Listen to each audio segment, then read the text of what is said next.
ఎత్తైన కొండలు, భారీ వృక్షాలు, దండకారణ్యానికి ములుగు జిల్లా ఏజెన్సీ పెట్టని కోటలా ఉంటుంది. ఇటు ఛత్తీస్గఢ్ కావచ్చు, అటు మహారాష్ట్రకు సంబంధించినటువంటి సరిహద్దుల్లో ఉన్నటువంటి ఈ ప్రాంతంలో అనేక రకాల జంతువులు కూడా ఆవాసం ఏర్పాటు చేసుకుని ఉంటాయి. ప్రకృతి సమతుల్యతకు ఈ ప్రాంతం అంతా కూడా ఒక బయోడైవర్సిటీకి పేరుగా మనం చెప్పుకోవచ్చు. ఇక్కడ రకరకాలైనటువంటి జంతువులు జీవనం సాగిస్తూ ఉంటాయి.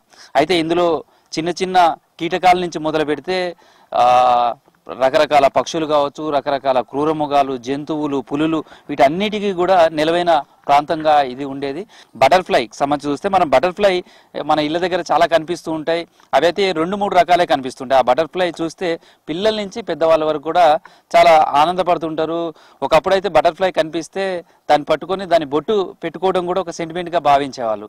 అట్లాంటి బటర్ఫ్లైలు ఈ మధ్యకాలంలో కాంక్రీట్ జంగల్గా మారిన తర్వాత కొంత కనపడటం తగ్గిపోయింది. అలాంటి వాటి కోసం వరంగల్లో ఉన్నటువంటి జూ పార్కులో కావచ్చు, కొన్ని జూ పార్కులలో స్పెషల్గా ఇట్లా పార్కులు కూడా ఏర్పాటు చేసే పరిస్థితి కనిపిస్తుంది. ప్రస్తుతం అయితే మనం ములుగు ఏజెన్సీలో ఉన్నటువంటి దండకారణ్యంలో ఇక్కడ కూడా బటర్ఫ్లైలకు సంబంధించినటువంటి ఒక సర్వే జరుగుతుంది. జనరల్గా చాలా మందికి కొన్ని రకాల బటర్ఫ్లైలే మనం చూస్తుంటాం, కానీ దాదాపు దేశవ్యాప్తంగా చూస్తే ఇలాంటి బటర్ఫ్లైలకు సంబంధించి దాదాపు 1000 జాతుల వరకు కూడా ఉంటాయి అనేది ఈ పర్యావరణ పరిశోధకులు చెప్తుంటారు. మన వరంగల్ జిల్లాకు సంబంధించి చూస్తే అది ములుగు ఏజెన్సీలో దాదాపు 80 రకాలైనటువంటి ఈ బటర్ఫ్లైలు ఉన్నట్టుగా తెలుస్తుంది. సార్, అంటే జనరల్గా రకరకాల జంతువుల మీద పరిశోధనలు చేయడం కావచ్చు, ఇవన్నీ కూడా చూస్తుంటాం. బటర్ఫ్లై మీద కూడా దేశవ్యాప్తంగా కూడా జరుగుతుంది. ఎస్పెషల్లీ మన వరంగల్లో ఈ బటర్ఫ్లైల మీద మీరు అటవీ ప్రాంతంలో తిరగడం, వాటి గురించి పరిశోధన చేయడం ఎందుకు కారణం ఏంటి అసలు? సమస్త జంతుజాలాల్లో బటర్ఫ్లై కూడా ఒక చాలా ఇంపార్టెన్స్ ఉన్నది. అంటే ఈకోసిస్టంలో చాలా దాని ప్రతిభావంతమైన అంటే మంచి ఒక వైటల్ రోల్ ప్లే చేస్తుంది బటర్ఫ్లై కూడా. అంటే పాలినేషన్ కానివ్వండి, స్కావెంజింగ్ కానివ్వండి, ప్రే బేస్ని కంట్రోల్ చేయడం కానీ బటర్ఫ్లై అనేది దోహదపడుతుంది. మనం చూసి ఉంటాం, ప్రతి రాష్ట్రానికి సింబల్స్, ఒక చెట్టు, ఒక ఫ్లవర్, ఒక యానిమల్ ఉన్నట్టు ఒక బటర్ఫ్లైని కూడా నిర్దిష్టమైన ప్రణాళికలో చేర్చుకుంటున్నారు ఇప్పుడు. కాబట్టి దాని యొక్క ఇంపార్టెన్స్ చాలా ఎంతో ఉంది. అందుకే మేము అన్ని సర్వేస్ కూడా చేశాము. బటర్ఫ్లైది కూడా ఒక సర్వే చేద్దామని మేము ఏటూరు నాగరం వైల్డ్ లైఫ్ శాంక్చురీని ఎంచుకోవడం జరిగింది. సార్, అంటే ఈ బటర్ఫ్లైలు అయితే చాలా వరకు మన ఇళ్ల ముందు కనిపిస్తుంటాయి. చిన్న చిన్న బటర్ఫ్లైలు, చిన్నపిల్లలు అయితే ఎక్కువ వాటిని చూసి ఆనందపడుతుంటారు, ఆడుకోవడానికి కూడా ప్రయత్నం చేస్తుంటారు. ఈ బటర్ఫ్లైలు నిజంగానే ఎన్ని రకాలు ఉంటాయి, ఎన్ని రకాల జాతులు ఉంటాయి, వాటిని ఎట్లా ఐడెంటిఫై చేస్తుంటారు? దాదాపు మన ఇండియా లెవెల్లో మాత్రం వేల సంఖ్యలో ఉన్నాయి. మన తెలంగాణలో మాత్రం దాదాపు 150 వరకు స్పీషీస్ కనుగొనబడ్డాయి. ఏటూరు నగరంలో మేము అంటే తలపెట్టిన సర్వే వల్ల మాకు కూడా దాదాపు ఇప్పటి వరకు 60 నుంచి 80 కనబడే అవకాశాలు ఎక్కువ ఉన్నాయి. ఇక్కడ ఎందుకు అని అంటే ఇక్కడ ఎక్కువ కనబడుతున్నాయి అంటే అన్డిస్టర్బ్డ్ ఫారెస్ట్ ఉంది. అన్డిస్టర్బ్డ్ ఫారెస్ట్ వల్ల దట్టమైన అడవి అంటే మంచి రిచ్ బయోడైవర్సిటీ ఉన్న ఏటూరు నాగరం వైల్డ్ లైఫ్ శాంక్చురీ ఉండడం వల్ల బటర్ఫ్లైస్ ఎక్కువ కనబడే ఆస్కారం ఉంది. అందుకే మేము పరిశోధిస్తున్నాం. సార్, జనరల్గా బటర్ఫ్లైస్ అనేవి ఎక్కడ చూసినా బాగా పూలున్న చెట్ల దగ్గర కావచ్చు, లేదా చాలా పచ్చని అడవు అంటే చెట్లు ఉన్న దగ్గర కావచ్చు కనిపిస్తుంది. అసలు బటర్ఫ్లై లైఫ్ ఎట్లా ఉంటుంది? అవి ఎక్కువ ఏ ప్రాంతాలలో కనిపిస్తుంటాయి? ఇందులో ఎట్లాంటి వేరియేషన్స్ ఉంటాయి? బటర్ఫ్లై సాధారణంగా మన ఇంట్లో పూల మొక్కల మీద కూడా చూస్తుంటాము. అవి కొన్ని లిమిటెడ్ స్పీషీస్. బట్ కొన్ని అడవి ప్రాంతాల్లో కూడా వాటికి ప్రత్యేకమైన అంటే హోస్ట్ ప్లాంట్ అంటారు, నెక్టర్ ప్లాంట్ అంటారు. సో దాన్ని బేస్ చేసుకొని కూడా కొన్ని బటర్ఫ్లైస్ ఉంటాయి. అవి రేరెస్ట్ అంటే కొన్ని ఎండమిక్ అంటారు, ఫారెస్ట్ వరకే పరిమితమైన. మన ఇళ్లలో కనబడేటి జనరల్గా మకరందాన్ని సేవించడానికి వాటి కోసమే కొన్ని బటర్ఫ్లైస్ కనబడతాయి. కానీ మిగతా కొన్ని వాటి ప్రజాతులు మాత్రం అడవులలో మాత్రమే కనిపిస్తాయి. సో అడవులలో కనిపించే వాటిలలో ప్రధానంగా ఇప్పుడు మనం ఉన్న ఈ ములుగు జిల్లా ఏటూరు నాగరం ఈ దండకార్యంలో ఈ ఏజెన్సీ ప్రాంతంలో కనిపిస్తున్నటువంటి బటర్ఫ్లైస్ ఎట్లా ఉంటాయి? వాటి ఏమేమి రకాలు ఉన్నాయి? వాటి రూపం ఎట్లా ఉంటుంది? మనం బయట కనబడే బటర్ఫ్లైకు ఇక్కడ కనపడే బటర్ఫ్లైలకు ఏమైనా తేడా ఉందా? చాలా రకాలు కనిపిస్తున్నాయి మనం పొద్దు నుంచి చూసినప్పుడు కూడా. ఉంది సార్, తేడా ఉంది. మన ఇండ్లలో కనబడేది కామన్ లైమ్ అని, తర్వాత క్యాస్టర్ బటర్ఫ్లై అని, తర్వాత ఇవి చిన్న చిన్న ఫ్లాష్ మాప్స్, స్కిప్పర్స్ అంటారు. మన అడవుల్లో మనం కనబడే మాత్రం కామన్ బ్యాండెడ్ పీకాక్ అంటే పీకాక్ మాదిరి ఒక కన్ను ఆ బటర్ఫ్లై మీద ఉంటుంది. చాలా అందంగా ఉంటుంది, వెడల్పు ఉంటుంది. ఇంకొకటి స్వాలోటైల్లోనే బ్లూ మార్మాన్ అని ఉంది. అది కూడా చాలా రేర్. మన ఏటూరు నాగరం వైల్డ్ లైఫ్ శాంక్చురీలో చాలా కనబడుతున్నాయి. అలాగే బ్యారోనెట్ అని, తర్వాత బ్లాక్ రాజా అంటే రాజా, దానికి ఒక పేరు పెట్టారు బ్రిటిష్ కాలం నాటిలోనే, టానీ రాజా అని. సో ఇట్లాంటి అరుదైన బటర్ఫ్లైస్ కూడా మన ఏటూరు నాగారం వైల్డ్ లైఫ్ శాంక్చురీలో కనబడుతున్నాయి.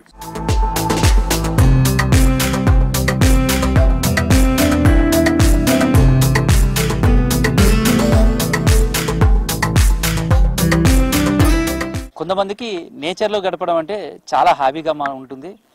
ఏమాత్రం అవకాశం దొరికినా కానీ అలాంటి ప్రకృతి ఉన్నటువంటి ప్లేసెస్కు వెళ్తూ ఉంటారు. ఎకో టూరిజం కూడా అందుకే ప్రభుత్వాలు డెవలప్ చేయాలని కోరుకుంటారు. ఎందుకంటే కాంక్రీట్ జంగల్గా మారినటువంటి నగరాల నుంచి ఏమాత్రం అవకాశం దొరికినా సేద తీరేందుకు ఇలాంటి అడవి ప్రాంతంలోకి వస్తారు. ఇట్లా వచ్చే వాళ్ళలో చాలామంది ఆ జంతువులు కావచ్చు, లేకపోతే అక్కడ ఉన్నటువంటి ప్రకృతి మీద కూడా అనేక పరిశోధనలు చేస్తుంటారు. అట్లా పరిశోధనలు చేసే కోరిక వాళ్ళలో ఉన్నటువంటి ఉత్సాహం కూడా పెరుగుతుంటుంది. సార్, మీరు కూడా ఈ బటర్ఫ్లైకి సంబంధించినటువంటి పరిశోధనలో పాల్గొంటారు. ఎందుకు అసలు మీరు ఈ వైపుగా ఎందుకు వచ్చారు? అసలు మీరు ఏం పని చేస్తారు సార్? సార్, నేను ఇంతకుముందు ఫార్మర్ అసిస్టెంట్ ప్రొఫెసర్. నా పేరు రవిబాబు బిట్టల. నేను పర్యావరణాన్ని పరిశీలించి దగ్గరగా పర్యావరణం గురించి చదువుకున్నవాడిని. అదేవిధంగా అందులోపల రీసెర్చ్ కూడా చేశాను. యాజ్ ఏ ఎన్విరాన్మెంటలిస్ట్గా నేను ప్రకృతిని చాలా ఇష్టపడే వ్యక్తిని. రెండవది ఏంటి అని అంటే, రోజు రోజుకు మనం ప్రకృతిని, మానవులు మొత్తము తమ యొక్క ఆంథ్రోపోజెనిక్ యాక్టివిటీస్ తోటి ప్రకృతిని కొంచెము రక్షించే కోణంలో ఆలోచించట్లేదు. రోజు రోజుకు అడవులు తగ్గిపోతున్నాయి, వనరులు తగ్గిపోతున్నాయి. వాటి యొక్క ఎఫెక్ట్ బయోడైవర్సిటీ మీద పడుతుంది. స్పీసీస్ అన్నీ విలుప్తమైపోతున్నాయి రోజు రోజుకు. సో మీరు అంటే ప్రకృతిలో రకరకాల జంతుజాలం అయితే ఉంటుంది, అందులో బటర్ఫ్లై మీదనే ఇలాంటి పరిశోధన చేయాలి. ఆ పరిశోధనలో మీరు కూడా భాగస్వామ్యం కావడం, ఈ ఫారెస్ట్లోకి రావడం కారణం? సార్, ఒకటి బటర్ఫ్లై అనేది బయో ఇండికేటర్. అంటే అది ఒక జీవ సూచిక. ఒక ఫారెస్ట్లో, ఒక ఎకోసిస్టంలో బటర్ఫ్లై ఉన్నది అని అంటే అక్కడ ఆ ఫారెస్ట్కి దానికి చాలా అవినాభావ సంబంధం ఉంటుంది. ఎందుకంటే బటర్ఫ్లైస్ ముఖ్యంగా నెక్టార్ సేకరణ చేస్తాయి, అంటే తేనెను సేకరిస్తాయి. తేనెను సేకరించే క్రమం లోపల పువ్వులలో ఉన్నటువంటి మకరందాన్ని తీసుకునే సమయం లోపల పుప్పడి రేణువులు ఆ పువ్వు యొక్క పుష్పం యొక్క కీలాగ్రాన్ని చేరి ఫలదీకరణ జరగటంలో ఉత్పత్తి. ఆ పుష్పమే కాక అంటే స్వపరాగ సంపర్కము, పరపరాగ సంపర్కం లోపల ఈ బటర్ఫ్లైస్ అనేటి చాలా మనకు ఉపయోగపడుతుంది. దాని ద్వారా ఒక చెట్ల స్పీసీస్ అనేటివి ఇంకా విస్తృతంగా వేరే దగ్గర గింజలు పడి, అంటే అభివృద్ధి చెంది గింజలు పడి మనకు పెరిగే అవకాశం ఉంటుంది. తద్వారా ఆ ఫారెస్ట్ చాలా బయోడైవర్సిటీతో చాలా బాగుంటుంది. బటర్ఫ్లైస్ ఎక్కడైతే ఉంటాయో అక్కడి యొక్క బయోడైవర్సిటీ చాలా రిచ్గా ఉన్నదని, హెల్తీగా ఉన్నదని మనకు ఒక సూచికగా బటర్ఫ్లైస్ మనము గ్రహిస్తాం యాక్చువల్గా. సో మీరు ఆ బటర్ఫ్లై చూసినప్పుడు, ఆ ఫొటోస్ తీస్తున్నారు, అక్కడ మీకు రకరకాలే కనిపించినాయి. మీకు ఇదివరకు చూడని ఇక్కడికి వచ్చిన తర్వాత, ఇప్పుడు ఈ అడవిలో మీరు ప్రయాణం చేస్తున్నప్పుడు, పరిశోధనలు చేస్తున్నప్పుడు కొత్తగా కనిపించిన వాటిని ఎట్లాంటి రకాలు ఎక్కువ కనిపించాయి? సార్, ఇప్పుడు మన తెలంగాణ రాష్ట్రంలో ప్రప్రథమంగా ఈ బటర్ఫ్లై సర్వే ఫారెస్ట్ డిపార్ట్మెంటు మరియు ఓరుగల్లు వైల్డ్ లైఫ్ సొసైటీ మరియు world wild life fund for nature అనే సంస్థల ఆధ్వర్యంలో ఇది జరుగుతుంది. మన తెలంగాణ లోపల దాదాపుగా 142కు పైగా బటర్ఫ్లై జాతులు ఉన్నాయి. సో ఈ జాతులలో ముఖ్యంగా ఇప్పుడు మేము ఈ ఫారెస్ట్ లోపల ఏదైతే ఇప్పుడు నేను మేడారం క్యాంప్కు నేను బాధ్యత వహించి నేను ఇక్కడ దాదాపుగా మా టీంలో 2-3 టీంలతోటి మేము వర్క్ చేస్తున్నాము. మేము ప్రత్యేకమైనటువంటి ట్రాక్స్ తీసుకున్నాము. ఆ ట్రాక్స్ లోపల దాదాపుగా 2 కిలోమీటర్ల వరకు మార్నింగ్ ఈవినింగ్ మేము నడుచుకుంటూ వెళ్ళినప్పుడు మాకు 23 అంటే మా క్యాంపు లోపలనే మేము 23 జాతులను గుర్తించినాం. అందులోపల రెడ్ ఐ బటర్ఫ్లై అని మాకు ఒక కొత్తది కనిపించింది, కొత్త స్పీసీస్.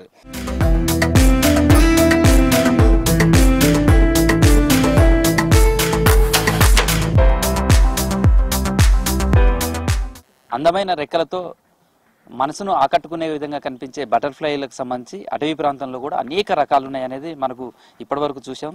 చాలా రకాలు కనిపిస్తున్నాయి. ఇప్పుడు అట్లాంటి పరిశోధనలు చేస్తున్నారు, అట్లాంటి వాటిని అన్నింటిని కూడా తెలుసుకునే ప్రయత్నం చేస్తున్నారు. వాటన్నిటిని కూడా డిజిటల్ రూపంలో కూడా పొందుపరిచే ప్రయత్నం చేస్తున్నారు. ఎన్ని రకాల ఈ బటర్ఫ్లైస్ ఉన్నాయి, వాటికి సంబంధించినటువంటి జీవ వైవిధ్యం ఏ విధంగా ఉంటుంది మనం చూడొచ్చు. ఎంత ఆహ్లాదకరమైనటువంటి విజువలేషన్ కనిపిస్తుందో. ఇక్కడ ఉన్నటువంటి బటర్ఫ్లై అవంతా కూడా ఎగురుతుందో, ఆ ఎగిరే బటర్ఫ్లైని తీసే ప్రయత్నాలు కూడా చేస్తున్నారు. మీరు అంటే ఈ బటర్ఫ్లై చూస్తే మీరు చాలా బటర్ఫ్లై తీస్తున్నారు. ఇప్పటి వరకు కూడా మన చాలా మంది చాలా రకాలుగా చెప్పారు. సార్ బటర్ఫ్లైకి సంబంధించి చాలా మంది కొన్ని రకాలే ఉన్నాయి అనుకుంటారు, చాలా మందికి తెలియదు ఇన్ని రకాలుగా ఉన్నాయి.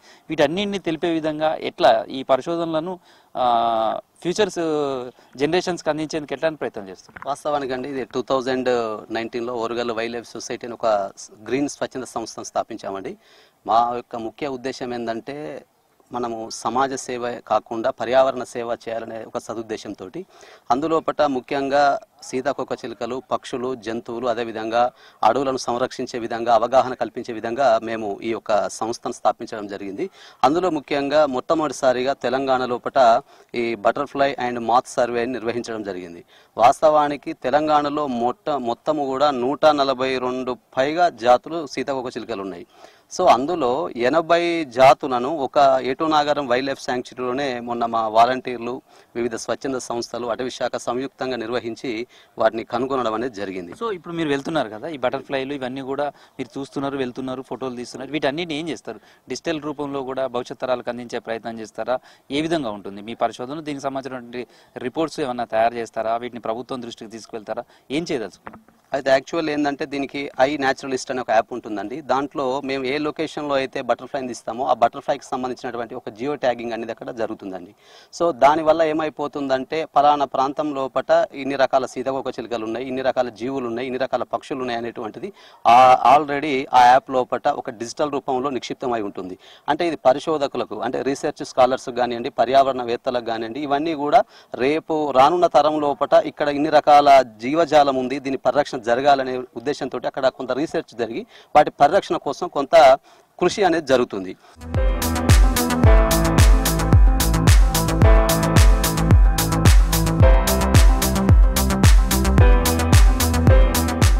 ఇప్పటి వరకు దాదాపు 80 రకాల ఈ బటర్ఫ్లైలు రకరకాల జాతులతోటి ఉన్నటువంటి ఉన్నాయనేది గుర్తించారు. వీటన్నింటినీ కూడా భావితరాలు అందించేందుకు డిజిటల్ రూపంలో కూడా ప్రయత్నాలు చేస్తున్నాయి. ఎందుకంటే ప్రకృతి సమతుల్యతతోటి మాత్రమే మనిషి మనుగడ ఉంటుంది కాబట్టి ఆ ప్రకృతిని కాపాడాలంటే ఇలాంటి జీవరాశులను కూడా కాపాడాలి. అందులో బటర్ఫ్లైకి చాలా ప్రియారిటీ ఉంటుంది. అందుకనే ఈ బటర్ఫ్లైకి సంబంధించినటువంటి పరిశోధనలు చేస్తున్నామనేది ప్రస్తుతం ఈ కార్యక్రమంలో పాల్గొన్నటువంటి పరిశోధకులు చెప్తున్నారు. వీడియో జర్నలిస్ట్ దశరథ్తో కృష్ణమోహన్, V6 న్యూస్, ములుగు జిల్లాలోని ఏటూనాగారం దండకారణ్యం నుంచి.